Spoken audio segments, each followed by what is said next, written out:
오늘은 지난주에 마음에 로마서가 참 많이 와닿았어요. 로마서를 좀 읽어가면서 로마서를 꾸준히 설교해 갈까? 그렇게 마음 먹고 설교를 다 준비를 했어요. 그래 준비를 했는데 어제 저녁에 가정 예배를 드리고 그리고 들어가서 잠깐 앉아 있는데 이 말씀이 마음에 깊이 와닿았어요. 그래서 오늘은 이 말씀을 가지고 말씀을 나누라 하시는구나. 그래서 이 말씀을 펴게 되었습니다. 어떻게 믿느냐, 우리가 예수 그리스도를 어떻게 믿느냐 하는 문제는 어떻게 사느냐 하는 것으로 결정이 됩니다. 또 어떻게 예수님을 믿느냐 하는 것은 어떻게 사느냐 하는 것은 어떻게 믿느냐로 결정되는 겁니다. 그러니까 다시 말해서 믿는 것과 사는 것은 다른 게 아닙니다. 믿는 것과 사는 것이 달라지면 이게 아주 골치 아픈 신앙이 되는 거예요. 형식적이고 위선적이고 이렇게 되는 거죠. 내가 아는 것과 아는 대로 살아가는 것, 또 내가 믿는 것과 믿는 대로 사는 것, 이게 상당히 중요한 부분이라는 얘기죠.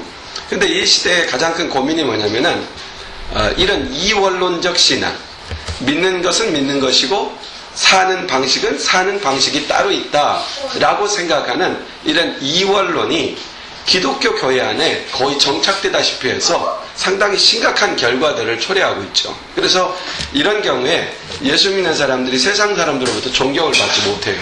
세상 사람들로부터 오히려 어저께 어떤 다큐멘터리를 보는데 거기서 그런 얘기를 해요. 세상 사람들이 오히려 교회를 걱정한다. 그런 표현의 말을 써요. 그래서 참 참혹한 말이죠. 왜 이런 현상이 있어요? 그것은 내가 믿는 것과 내가 사는 게 다른 거예요. 이건 상당히 심각한 문제가 되는 거죠. 그러나 분명히 정리하고 넘어가야 돼요. 믿음과 삶은 하나여야 돼요. 내가 믿는 대로 살아가는 거예요. 믿음과 삶이 분리되게 되면 바로 이것은 기독교의 참다운 향기도 빛도 될 수가 없는 거죠. 그래서 믿음과 믿음대로 사는 것은 믿음과 삶이 하나 될 때 가능한 것이고 바로 그것을 받아들이고 인정할 때 참 아름다운 그리스도인이다. 참 그 사람은 정말 그리스도인답구나. 또 우리는 모두가 그리스도인다워야 한다. 라는 그런 무언의 무브먼트를 일으킬 수가 있는 것이죠. 그렇다면 믿음으로 삶을 살아가기 위해서 우리가 무엇이 필요할까? 정말 신앙의 본질부터 체크한다면 정말 많은 게 필요하죠. 그러나 이제까지 저와 여러분들은 주님의 말씀과 믿음의 본질에 대해서 늘 참고해 왔습니다. 그렇다면 믿음을 가진 우리가 그 믿음에서 살아간다는 게 뭘까? 믿음으로 인생을 산다는 게 뭘까? 믿음으로 살아갈 적에 우리에게 필요한 게 뭘까를 오늘 본문은 몇 가지를 지적해주고 있습니다. 먼저 오늘 본문에 보면 이런 말이 나옵니다. 36절에 너희는 담대함을 버리지 말라. 이것이 큰 상을 얻게 하느니라. 이렇게 말씀했습니다. 그렇죠? 그러니까 너희는 담대함을 버리지 말라. 그러니까 다시 말해서 담대함. 이것이 신자의 삶에서 너무 중요하다는 거예요. 담대함이죠. 믿음의 삶을 사는데 담대한 게 필요합니다. 용기 있는 삶이 필요합니다. 그러면 여기서 말씀하는 담대함이라는 게 뭘까요? 이 담대함이라는 것은 정당하게 주어진 용기를 말하는 겁니다. 내게 정당하게 주어져 있는 용기. 다시 말해서 불법을 행하는 만용을 말하는 게 아닙니다. 하나님이 우리에게 허락한 용기, 정당한 것. 그게 뭡니까? 진리의 말씀이죠. 진리의 말씀대로 살아가려는 용기. 바로 이 용기를 담대함으로 표현하고 있는 겁니다. 저는 스포츠가 아주 좋아요. 젊었을 때는 스포츠를 내가 하는 게 좋았어요. 보는 것보다 막 축구하고 야구하고 이런 게 좋았는데 요즘은 그냥 스포츠 경기를 TV로 중계하는 거 보는 것도 아주 즐거워요. 내가 하는 거, 내가 그만큼 할 수 있는 힘이 없어서 그런 건 아니에요. 그런데 이상하게 하는 걸 보는 것도 참 재미는 있어요. 근데 딱 보면은 축구 선수들이 90분 동안 정말 섬난 사자처럼 달려들면서 축구를 합니다. 어떤 때는 막 강하게 태클도 하고요. 머리를 들이받기도 하고요. 몸을 서로 부딪히기도 하고요. 그러면서 막 아주 격렬한 전투를 방불케 하는 그런 경기를 진행해 갑니다. 그런데 중요한 게 있습니다. 이 경기장 안에 22명이 나서서 경기를 하는데 90분 동안 심판의 후루라기 소리 날 때까지 정말 불같이 전체같이 달려들며 경기를 합니다. 그런데 그들의 경기는 반드시 룰이 있습니다. 가로 168m, 세로 68m라고 하는 그 박스 안에서만 경기가 진행되어야 합니다. 그 룰을 지키지 않으면 무효가 됩니다. 바로 이것이죠. 여기서 담대함이라는 것은 룰 안에서 주어진 모든 힘을 다해 전력을 다해 전투하고 싸우는 이런 스포츠 정신, 바로 그것이 담대함이라고 하는 것이죠. 여러분, 법에 따라 정복하고 다스리고 충만하게 살아가는 것, 이 그리스도인들이에요. 그리스도인들은 이 세상에서 말씀에 따라서 무엇이든지 도전하고 무엇이든지 정복하고 무엇이든지 나아가서 충만할 수가 있는 겁니다. 바로 이것이 그리스도인들이 주어진 놀라운 부여인 것이죠. 바로 그런 삶을 살아가려면 하나님의 약속이 나에게 주어진 약속이며 하나님이 나에게 그 모든 것을 허락했다고 하는 확신이 필요합니다. 이 확신이 있는 사람들은 담대하게 도전할 수가 있는 겁니다. 내 손에 들려있지 않아도 우리는 그것을 놓고 기도하고 구할 수 있습니다. 그리고 그것은 어느 날 우리 손 위에 있게 될 것입니다. 바로 이것이 주님이 주신 약속이고 비전인 것이죠. 그러므로 35절에 이렇게 말하는 겁니다. 너희는 담대함을 버리지 말라. 이것이 큰 상이다. 하나님이 약속한 것에 대하여 담대해라. 그러면 그것이 너의 상이다. 네 것이다. 이렇게 말하는 겁니다. 네 사람이 함께 길을 걸어갑니다. 그런데 큰 산이, 절벽이 가로막혀 있어요. 거의 절벽 같은 산이 앞에 가로막혀 있어요. 네 사람이 같이 기도하기 시작합니다. 첫 번째 사람이 기도합니다. 주여, 왜 하필 이 산을 만드셨습니까? 어찌해서 이처럼 큰 산이 제 앞길을 막아야 합니까? 왜 하필 이 산이 가로막혀 내가 갈 길을 막고 있는 겁니까? 이 기도 뭡니까? 불평이죠. 원망이잖아요. 그렇죠? 불평하고 원망하고 절망하고 좌절하면서 나오는 신세 한탄에 불과한 기도예요. 이런 기도하는 사람이 있습니다. 기도하는 사람 가운데. 근데 다른 한 사람은 이렇게 기도합니다. 주여, 산이 막혔습니다. 그러니 돌아갈 길을 가르쳐 주십시오. 이 산을 피해서 동으로 가야 됩니까? 서로 가야 됩니까? 어느 방향으로 가야 산 없는 평지가 나오는 겁니까? 우리에게 그 길을, 그 피할 길을 좀 가르쳐 주십시오. 이렇게 기도합니다. 어떻게 보면 조금 믿음이 있어 보이잖아요. 근데 이 사람들은 대단히 소극적이며 도피적인 그런 기도입니다. 정복가라, 땅을 다스리라, 이렇게 명령하시는 주님의 명령을 생각지 않는 사람이죠. 이런 아주 소극적인 기도를 드린 사람이 있습니다. 세 번째 사람이 기도합니다. 주여, 앞에 산이 막혔습니다. 이 산을 옮겨주십시오. 주여, 이 산을 제가 주님의 권능으로 이 산이 옮겨지는 것을 보고 싶습니다. 이 산이 옮겨져서 평지가 되게 해주십시오. 야, 정말 대단한 믿음 아닙니까? 딱 봐도 야, 이 사람 진짜 믿음의 기도다. 그런데요, 달리 보면 이런 겁니다. 하나님이 주신 그 상황에서 내가 해야 될 일들은 생각지 않는 사람이에요. 그냥 하나님께 다 해결해 달라는 겁니다. 내가 해야 될 일들을 주님께서 지금 과제로 그 산을 주신 것인데, 그런데 그 산을 없애달라는 거예요. 과제 자체를 없애달라는 거예요. 이런 기도하는 사람이 있습니다. 그런데 네 번째 사람은 이렇게 기도합니다. 주여, 이 산을 넘어갈 수 있는 믿음과 힘과 용기와 지혜를 주십시오. 뜻이 있어 만드신 산인 줄 아니까, 주님께서 섭리 가운데 나의 삶에게 이 산을 내 앞에 두신 줄 아니까, 주님, 저에게 이 산을 넘을 수 있는 힘과 용기와 담력을 주십시오. 어떤 경우도 좌절하지 않고 이 산을 넘어갈 수 있는 그런 확신과 믿음과 능력과 지혜를 주십시오. 이렇게 기도했다고 그럽니다. 이 네 번째 기도한 사람, 이게 바로 우리가 가져야 할 믿음의 태도죠. 여러분, 담대해야 됩니다. 우리가 넘지 못할 산이 있을 수 있습니다.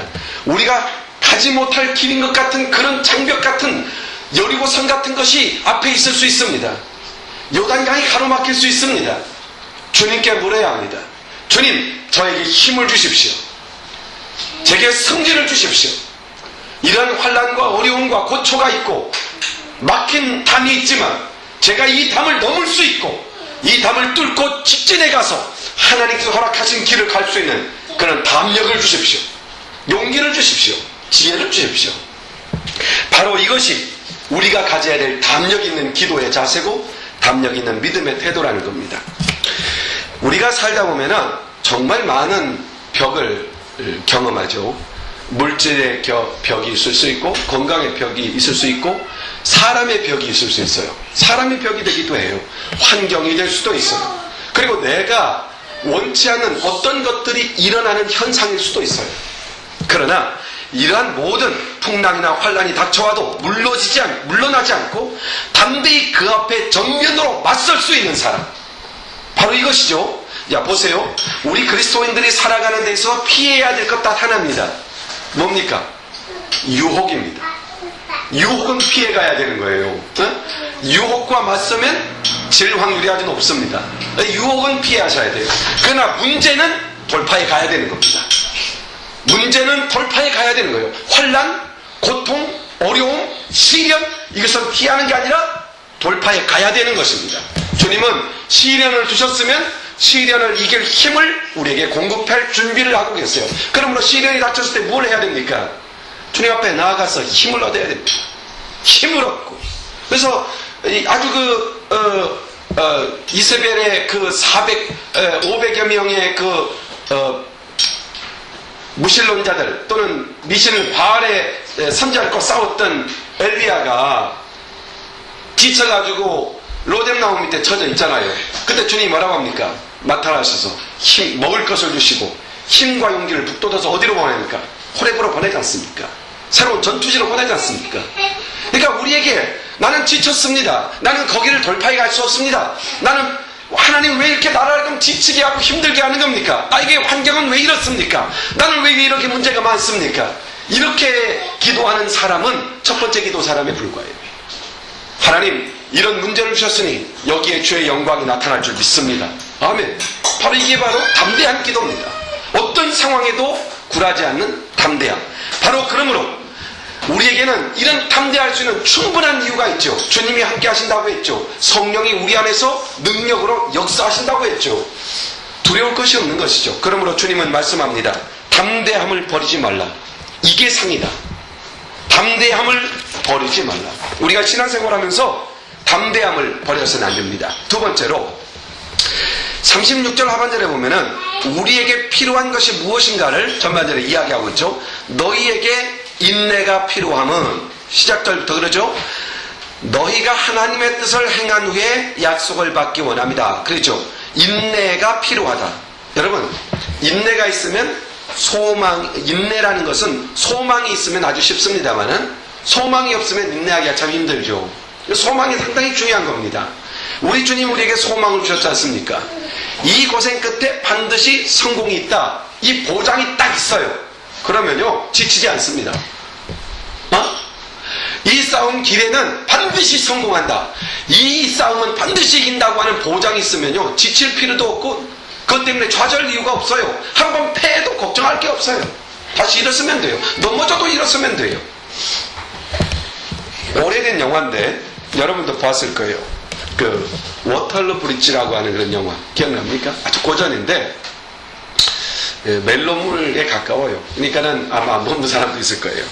근데 이 내용에 보면 젊은 여인이 남편을 전쟁터로 보냅니다. 그리고 나서 얼마 시일이 흐른 후에 신문을 딱 보니까 전사자 명단이 나와요.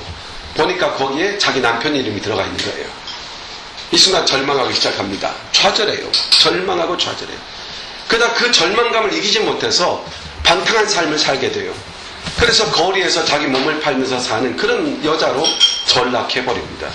그런데 얼마 후에 보니까 그 남편이 살아있는 겁니다. 그 신문은 오보였어요. 남편은 이제 아내를 보려고 하는, 거기 출연자가 비비안 리가 바로 여주인공이었는데 그 아름다운 아내를 보려고 이제 아주 힘차게 집으로 돌아옵니다. 그러나 정작 그 아내는 어떡합니까? 남편에 대한 죽었다고 하는 그 절망감에 이미 자기의 몸은 만신창이가 되어버렸죠. 그래서 그 더러운 몸을 가지고 어떻게 남편을 보겠느냐, 그래서 자살하는 것으로 영화가 마무리됩니다. 이 영화를 보면서 참 아쉬움이 많았어요. 그냥 지금 신문지상에 사망자 명단에 들어간 남편의 이름 하나 본 거 아닙니까? 아직 남편 시체를 돌려받은 게 아니지 않습니까? 얼마든지 희망을 가지고 기대를 가지고 다시 한번 확인해 볼 수 있는 여지가 있는데 그냥 절망하고 실망하고 말아요. 여러분, 인내심은 확실한 소망이 있는 거죠. 소망이 무너져 버리면 인내심이 사라져 버리는 거죠. 여러분, 우리에게는 분명한 소망이 있습니다. 하나님 나라에 대한 소망이 있어요. 하나님의 약속이 있어요. 하나님이 우리에게 주신 약속과 하나님의 나라가 우리의 분명한 소망입니다. 그러므로 사도 바울은 로마서 8장 18절에서 생각컨대 현재의 고난은 장차 우리에게 나타날 영광과 좋게 비교할 수가 없다. 이 영광에 대한 소망을 가지고 있는 사람은 이 땅에서 쉽게 절망하거나 낙심하거나 포기하거나 이러지 않는다는 것이죠. 그러니까 이걸 확인해야 돼요. 내게는 확실한 소망이 있는가? 나는 확고한 소망 위에 있는가? 장차 우리에게 나타날 영광이라고 하는 이 확신을 가진 사람은 현재의 고난을 참을 수 있습니다. 천국에 대한 확고한 믿음이 있는 사람은 세상에서 얼마든지 인내할 수가 있습니다. 본문 16절에 너희에게 인내가 필요함은 너희가 하나님의 뜻을 행한 후에 약속을 받기 위함이다 라고 말합니다. 그러므로 우리에게는 하나님께서 주신 아주 큰 두 가지 약속을 확인해 볼 필요가 있습니다.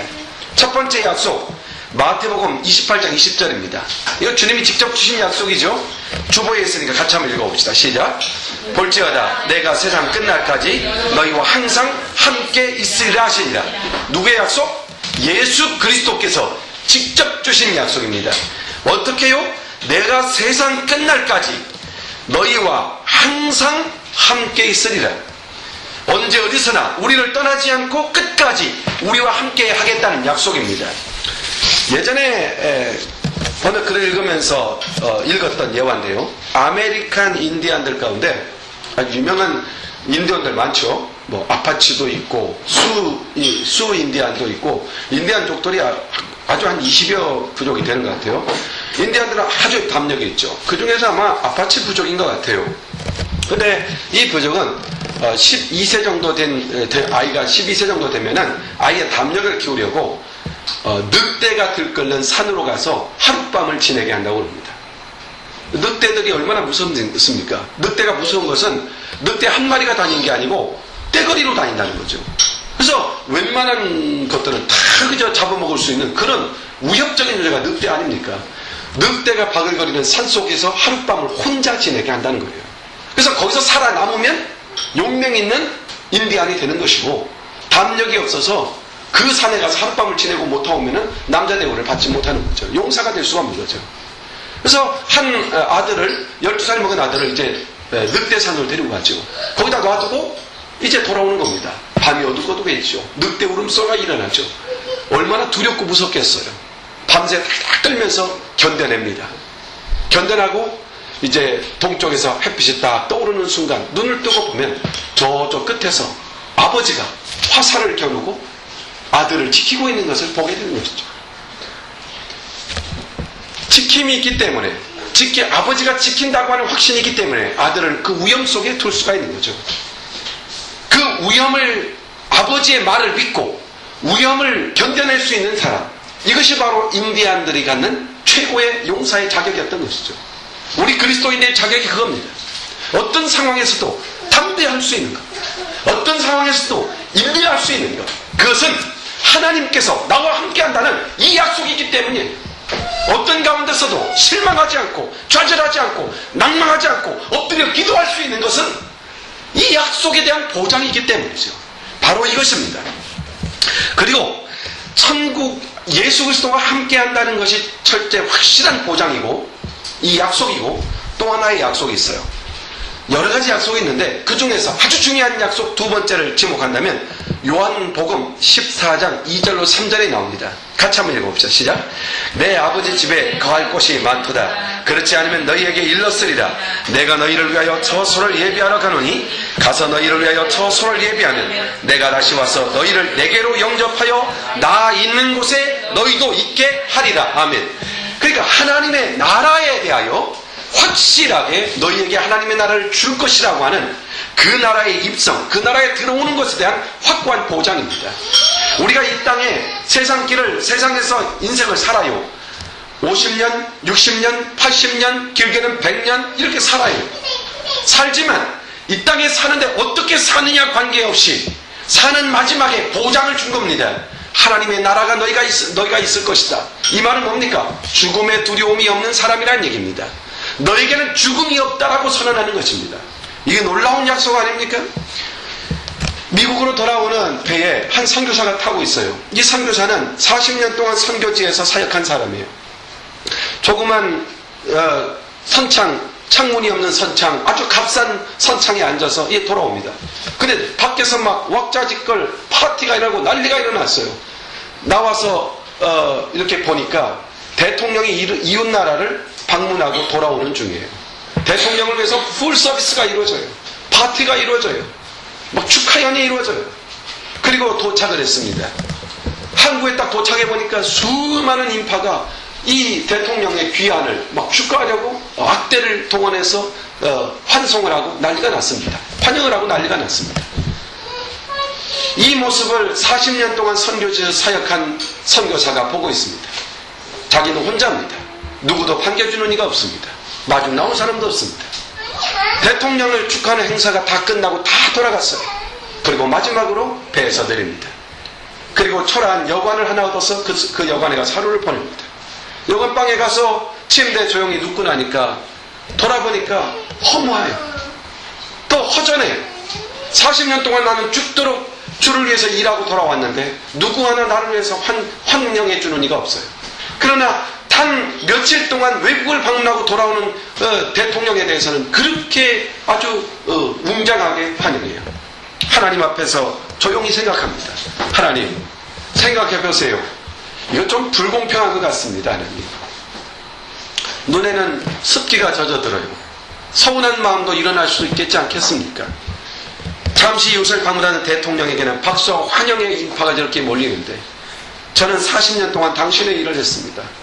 그래, 저는 지금 고독하게 이 초라한 여관방에 앉아 있습니다. 한없이 마음이 침울해져요. 얼마 후 허탈감 속에 슬픔이 잠긴 선교사의 그 귓전에 아주 조용하고 세미한 주님의 음성이 들려왔습니다. 얘야, 너는 아직 돌아온 게 아니다. 너는 아직 돌아온 게 아니다. 여러분, 하나님은 우리에게 이 땅에서의 약속을 준 게 아니고 하나님의 나라, 영원한 나라, 그 나라를 약속하고 있습니다. 나와 항상 함께 하시고 돌아갈 영원한 하나님의 나라에서, 하나님의 축복의 나라에서 우리를 기다립니다. 이 사실에 대한 확신, 내가 이 인생이라는 여정을 살아간 후에 영광스러운 하나님의 나라에 입성하여 그의 영광스러운 환대를 받을 것을 생각하고 있는 사람, 그것에 대한 소망이 있는 사람은 이 땅에서의 삶에 대해서 고통도 시련도 견뎌낼 수가 있는 것이죠. 그게 확실한 사실임을 믿고 있는다면 하나님의 나라가 나의 확실한 소망인가? 하나님의 나라가 확실하게 나의 소망으로 자리하고 있는가? 이거 확인하셔야 돼요. 이거에서 약하면 세상에서 쉽게 실망하고 쓰러지는 겁니다. 하나님의 나라가 확고한 나의 나라인가? 하나님의 나라가 확고하게 나를 기다리고 있는가? 주님의 약속은 확실합니다. 이 땅에서의 삶 가운데서도 주님이 함께 하시고 영원한 나라에 확고하게 들어간다는 이 보장에 대한 약속, 바로 이것이 있기 때문에 우리는 인내할 수가 있습니다. 그런데 우리가 신앙생활하면서 담대함과 인내함을 놓치지 말아야 돼요. 이 두 가지 단어를 염두에 둬야 돼요. 이번 설교를 통해서, 이번 한 주간 동안 살면서 내게는 담대함이 있는가? 나는 인내하고 있는가? 나는 인내할 만한 충분한 이유를 갖고 있는가? 이걸 점검하셔야 돼요. 그리고 또 하나, 신앙생활을 하면서 주의해야 되는 게 있습니다. 그것은 뒤로 물러가는 겁니다. 뒤로 물러가는 겁니다. 여러분, 38절에 오직 나의 의인은 믿음으로 살리라고 선언합니다. 이건 하박국 선지자가 우리에게 주셨던 말씀을 그대로 인용하고 있는 겁니다. 그리고 뒤로 물러가면 내 마음이 저를 기뻐하지 아니라리라고 말씀합니다. 그리고 39절에 가면 뒤로 물러가면 침륜에 빠진다 이렇게 선언합니다. 기독교인은 믿음으로 사는 사람들입니다. 고대 로마인들은 권력을 추구하며 살았습니다. 헬라인들은 지식을 추구하며 살았습니다. 지혜를 추구했죠. 유대인들은 하나님의 능력과 기적을 기대하며 살았습니다. 세상 사람들은 돈을 믿고 삽니다.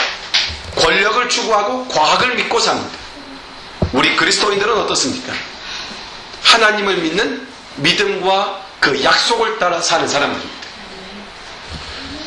성인을 대상으로 신앙과 건강에 대한 앙케이트 조사한 게 있어요. 그런데 신앙을 가진 사람, 신앙을 갖지 않은 사람에 비해서 신앙을 가진 사람은 건강하고 장수하더라는 거예요. 비율이. 신앙생활이 하나님을 따라 살아가는 신앙의 삶이 이 땅에서도 유익함이 있다는 것을 반증하는 것이죠. 믿음으로 사는 사람은 매사에 긍정적일 수 있기 때문입니다. 왜냐하면 예수 그리스도를 믿고 있는 사람, 하나님을 믿는 사람은 그의 약속이 있기 때문에 그 약속에 자신을 맡길 수 있기 때문에 약속을 가지고 엎드려 기도할 수 있기 때문에 어떤 상황에서 평안할 수 있고 소망을 잃지 않을 수가 있습니다. 그러므로 그 사람은 항상 긍정적일 수 있습니다. 그리스도인들은 긍정적인 사람입니다. 단 한순간도 부정적일 이유가 없습니다. 그리스도인은 시련과 고통마저도 복으로 다 바뀝니다. 신앙과 우리의 삶 속에서 고통과 시련까지도 믿음을 통과하는 순간 다 복으로 바뀝니다. 놀라운 역사 아닙니까? 왜 이런 거 있잖아요. 숫자에 보면은 플러스 얼마, 마이너스 얼마라는 것을 절대치를 딱 계산하면은 플러스 마이너스는 사라지고 숫자만 남지 않습니까? 그것처럼 우리 신앙의 삶에 있어서 어떤 고통도 어떤 슬픔도 어떤 시련도 믿음으로 딱 대면하면 다 복으로 바뀌는 겁니다. 그러므로 그리스도인은 항상 긍정적입니다. 믿음으로 사는 사람이 그러므로 주의해야 될 것은 이거 하나입니다. 뒤로 물러나는데 그 함정에 빠지면 안 된다는 거예요. 뒤로 물러서면 안 됩니다. 그러면 뒤로 물러서면 안 되는 이유가 있습니다. 두 가지가 있어요. 첫째는 하나님이 싫어하세요. 뒤로 물러서면 내 마음이 저를 기뻐하지 아니할 것이다. 뒤로 물러서면 하나님이 기뻐하지 않으세요.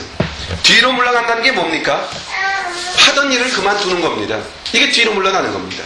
뒤로 물러나는 게 뭐예요? 과거로 돌아가려고 하는 마음입니다. 물고기들 가운데 연어라는 물고기 있잖아요.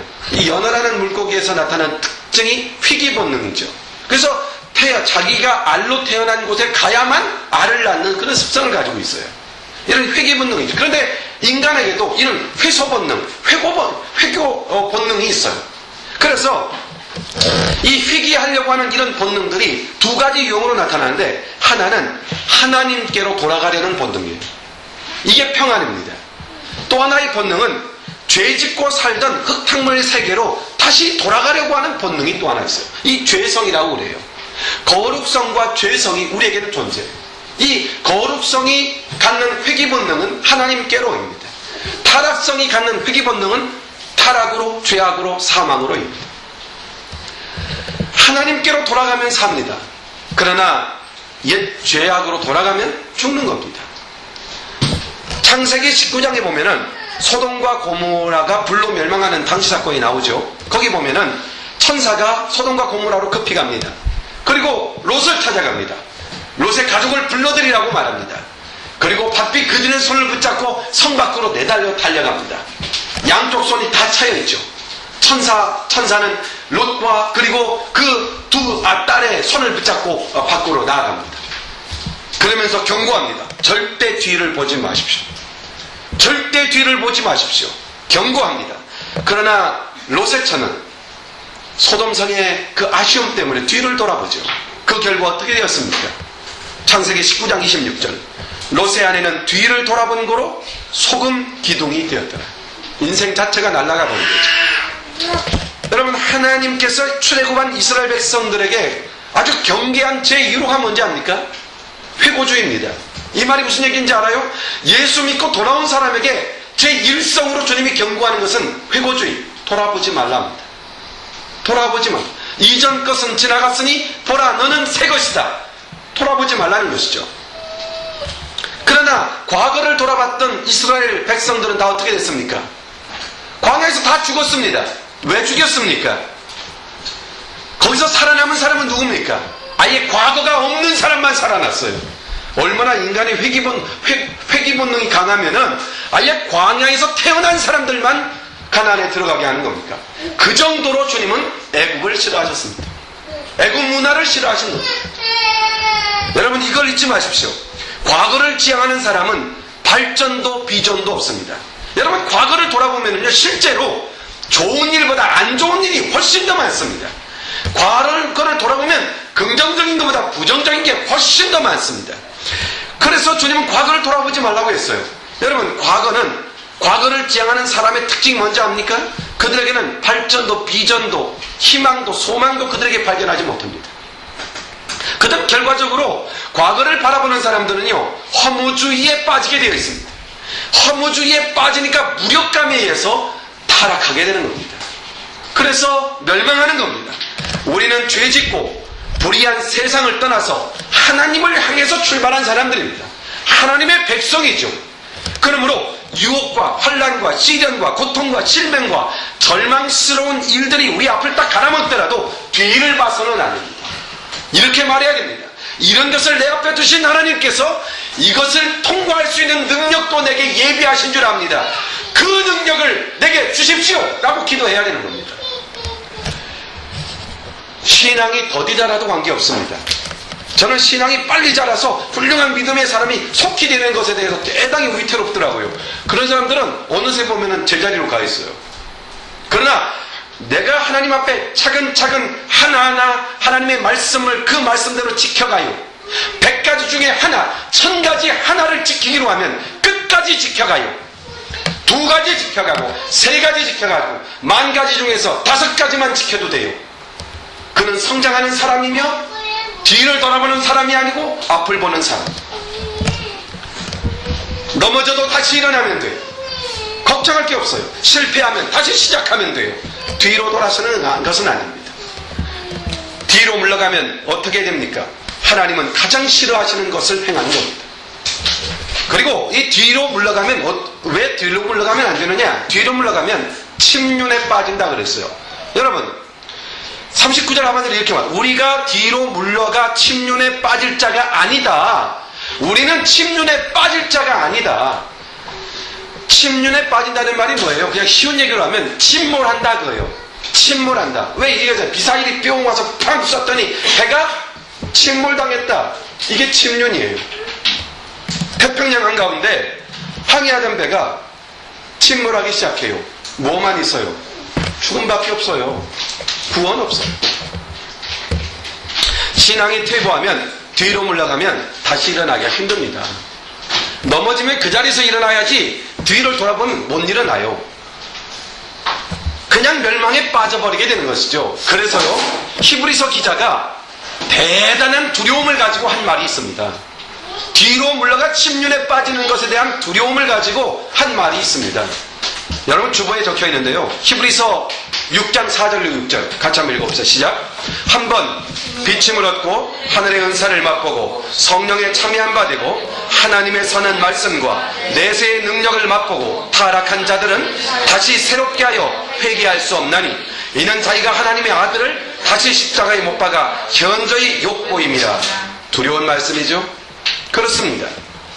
우리는 세상에서 빛이지 세상과 친구가 아닙니다. 우리는 세상을 변화시켜야 할 사람들이지 세상과 타협하는 사람들이 아닙니다. 우리는 세상이라는 바다에 떠있는 배와 같습니다. 세상에서 구원해내야 할 사람이 아직도 있기 때문에 우리는 세상이라는 바다 위에서 항해할 수밖에 없는 것이죠. 그러나 분명히 할 게 있어요. 세상과 그 경계선이 튼튼하고 분명해야 합니다.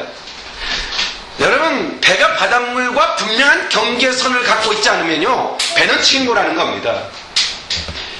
조그만 구멍이라도 나서 이 경계선이 무너지면 배는 침몰하는 겁니다. 넘쳐 들어오는 물은 퍼낼 수 있지만 작은 죄는 돌이켜서 회개할 수 있지만 세상과 사상이 하나 되고 세상 풍습과 유행과 가치를 쫓아 그들과 짝하게 되면 이것은 경계가 무너진 것이기 때문에 침몰하게 되는 것이죠. 뒤로 물러나 바로 이것을 두려워하고 이 분명한 경고를 잊어서는 안 된다는 말씀입니다. 그래서 다윗은 두려움과 떨림으로 이렇게 기도하고 있습니다. 주의 종으로 고범죄를 짓지 말게 하사 그 죄가 나를 주장치 못하게 하소서. 이 고범죄가 뭡니까? 내가 스스로 회개할 수 없는 지경에 이른 죄를 말합니다. 육신의 정욕과 세상의 감미로운 유혹에 대하여 뒤로 물러서지 말아야 됩니다. 믿음의 삶을 잠시도 중단하지 말고 용기를 내어서 담대하게 어떤 상황이든지 믿음으로 헤치고 살아가는, 주님 오실 때까지 나는 믿음으로 뒤를 보지 않고 앞을 향해 가겠습니다. 이 다짐과 결심이 여러분들의 있길 바랍니다. 세 단어를 잊지 맙시다. 담대합시다. 인내심을 가집시다. 그리고 뒤로 물러서지 맙시다. 여러분에게 이 신앙이 견고히 서게 되기를 주의 이름으로 축원합니다. 기도합니다. 하나님 아버지 감사합니다. 오늘 이 귀한 말씀을 주셔서 우리의 삶의 경계를 삼게 하시니 감사합니다. 하나님 아버지께서 주신 약속의 말씀 나와 함께 하시고 이미 천국을, 나를 위한 천국을 예비하셨고, 그리고 이 땅에서 우리에게 약속을 주신 하나님 아버지, 이 약속을 믿고 이 세상에서 담대하게 정복하고 다스리고 충만한 그런 신앙의 삶을 살아가게 하시되, 조금이라도 유혹과 그리고 세상에서 밀려오는 많은 도전 앞에 뒤를 돌아보거나 절망하거나 낙심하는 일이 없도록 우리의 신앙을 믿음의 견고함으로 붙드시고 담대함과 인내로서 승리해가는 믿음의 사람이 되게 하여 주시옵소서. 예수님의 이름으로 기도하옵나이다. 아멘. 아멘. 주여 감사합니다.